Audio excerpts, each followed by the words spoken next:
Learn the latest news surrounding Raheem Sterling as we have finally officially agreed a transfer fee to sign him from Man City. On top of this, you guys, we must discuss our pre-season squad that's been selected for our tour, as well as the fact that there are more updates surrounding the future of RAPHINHA. So I hope you guys are excited. I hope you guys are pumped for this month. Finally, we'll be seeing our team playing football. Finally, we'll see new signings representing the squad as well too and taking part in pre-season. And we're getting ever closer now to the start of the new season. So if you guys are gassed, excited, and if you're enjoying the sun this weekend because the weather's been absolutely spectacular, then my friends, hit that like button. Let's get 4K likes for Raheem Sterling.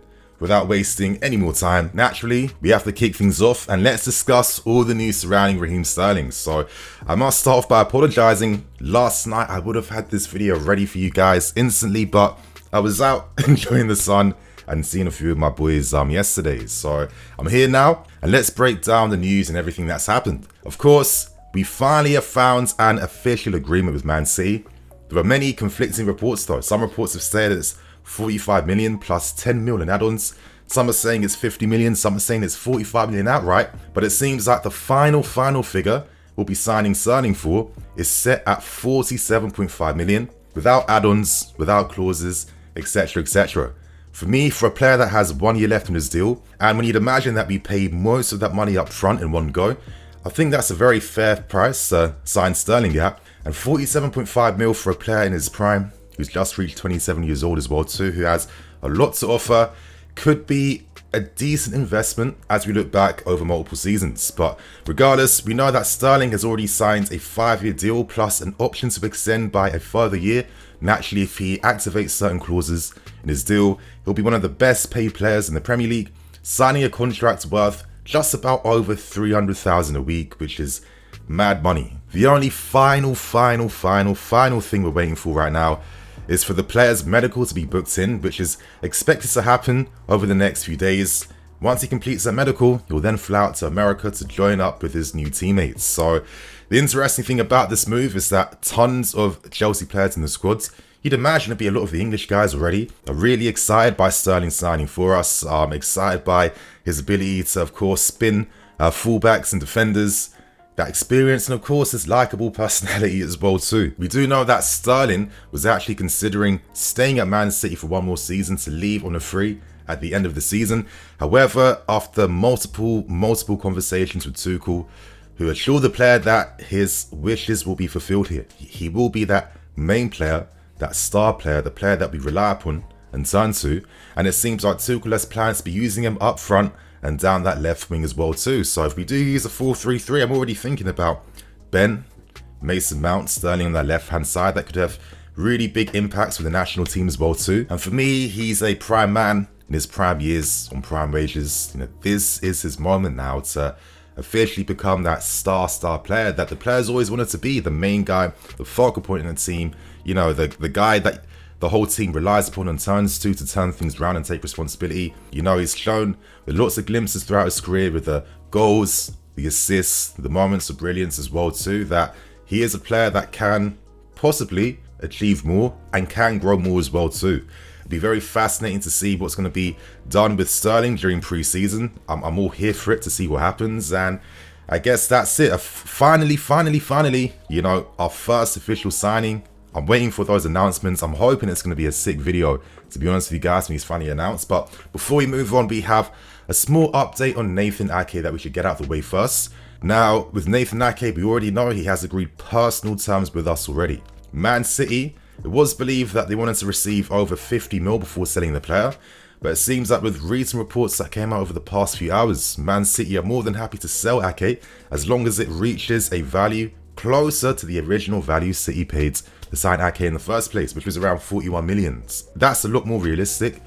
Hopefully you'd imagine that if we're offering money plus add-ons, that could of course allow us to, you know, pay this deal off in installments over years. And it's looking very likely now that Ake will be the second signing that's going to come through and play for us. You know, I have to say, like, once this window started, and of course before the window, all those months back prior, I just never expected us to be making a move for Ake. I think it's one of the most surprising signings of the window. I'll keep an open mind. I think the guy has a great versatility options he can bring to the squad. naturally a good player as well too, naturally a common grad. He is coming back home in that sense, and it's just funny that I remember like back when I was a kid going to Stamford Bridge games, I used to see Ake and all the youth team guys in Nando's in Fulham Broadway. So all the time, him, Bruma, Bear, those guys. So yeah, just seeing how he's leveled up right now, married to a beautiful wife, playing for one of the best teams in the country as well too. You know, it's an opportunity for him as well now to come back and, you know, be that player that commands that instant first team spot. So that's a story involving Sterling, a little bit on Ake out the way. Let's move on now to RAPHINHA. So it does seem like 48-hour FC does return, as RAPHINHA has a limit of 48 hours to decide what the hell he's doing with his future with Barcelona. Otherwise, be out the picture. I think it makes a ton of sense. But let's start to break down the story first. We already know that Barcelona have finally presented an offer that matches ours, but this one is heavily reliant on installment payments and add-ons too. Of course, these include a lot of performance-related bonuses and a much lower initial fee for this deal too, and it just doesn't make any sense. I mean, clubs don't even have any confidence on the future of Barcelona. You hear in Bayern Munich CEO is talking about, listen, you give us money up front for Lewandowski because we don't even think you're going to exist in 2 years' time. So that is extremely damning.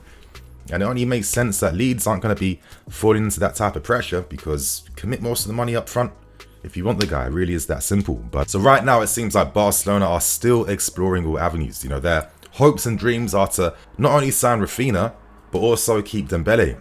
And as time goes on, it does feel like, you know, we're already getting glimpses and reports now that they just can't afford to sign both or to have both in the squad. They have to commit to signing one of these guys, and for me, I think we'll sign them in out of two. I'd probably say RAPHINHA is more realistic, just based on the fact that I can't see Barcelona coughing up funds to find a way to get this deal over the line, and it makes more sense for them to turn all their attentions to Ousmane Dembele instead. You know, RAPHINHA, as I've been saying all the time, Barcelona's his dream. We are his professional dream. He's not going to be upset with signing for us, going to London, leveling up, playing for a bigger club in the Champions League. Of course not. Your dreams, man. Not everyone has the opportunity for their dreams to come true and to make it happen with them. So I respect the guy for longing things out, but there's only so much you can wait now. From agreeing personal terms from months back to, you know, patiently waiting for Barcelona to find financial ways to get this deal over the line. They've been waiting and waiting and waiting. And it only makes sense that Deco is presenting this ultimatum of 48 hours because he doesn't want to be in a situation where, you know, we're giving up on RAPHINHA, we're moving on to other targets because it's taking too long. And Barcelona are just longing things out time and time again. The player wants to get ready for pre-season now. We've already got the personals agreed and the full transfer agreement as well. Once we find out Barcelona can't run this deal, that's us securing this deal up, you guys. We know RAPHINHA is not taking part in Leeds pre-season tour, naturally, so I'm hoping by the end of next week we will get full confirmation of what the hell is happening with Barcelona, because it's starting to get quite long and annoying right now. So you guys, let's now end things by talking about the pre-season tour that is taking place as the squad flew out yesterday morning. Now, during this pre-season tour in the States, we are going to play against teams like Club America, Charlotte FC, and Arsenal in Florida later as well too. One day, maybe next year, I need to make sure I go to one of these pre-season tours abroad. I think it'll be quite fun. It's always been something I've always wanted to like experience once at least, and I've not even been to the States just yet, so could be a bit of an adventure there, boys. But moving on, we do have a 29-man squad that's flowing out. There will be 2 more arrivals coming in later. One of those will be Armando Broja, who is expected to join up with the squad next week. And naturally, of course, Raheem Sterling once he completes his medical and then flies out afterwards. I'd imagine both Broja and Sterling will fly out together. Doesn't make sense to get separate private jets to the States. But let's actually look at the squad for a second. As we're seeing, tons of goalkeepers. A lot. Good holiday for some of these guys. Defense is not as stacked naturally, and you'd imagine that once we get to the end of pre-season, the defenders that join up with the squad is going to look even more thread thin as time goes on. So we really need to bring in defenders quite quickly. Midfield as well too. Nice to see Harvey Vale as part of the squads. Of course, having that successful tournament with the England national team, youth level as well, winning the European Championship. Big moves. Good to see him there. And up front as well, some interesting names returning back. To be honest, I'm looking at the entire squad list that's come, and I think at least it feels like nearly half the squad is going to be leaving. I'm looking at guys like Alonso, Azpilicueta, Ziyech, maybe Werner, Batshuayi, and a lot of these young guys potentially leaving on loan as well too. It is interesting. expect me to do a video for next week, getting you guys ready and prepared for preseason. It's time to talk about the squads. It's time to talk about our opponents. It's time to get ready to see our team playing again. But moving on, you guys might have realized that you're not seeing Ruben, you're not seeing Kante, and you're not seeing BlueLionsTV. The reason why you're seeing none of them, you guys, is because these guys aren't vaccinated. In my personal opinion, I think they were taking massive L's in this one. I mean, it's just like 2022 and you're still not vaccinated.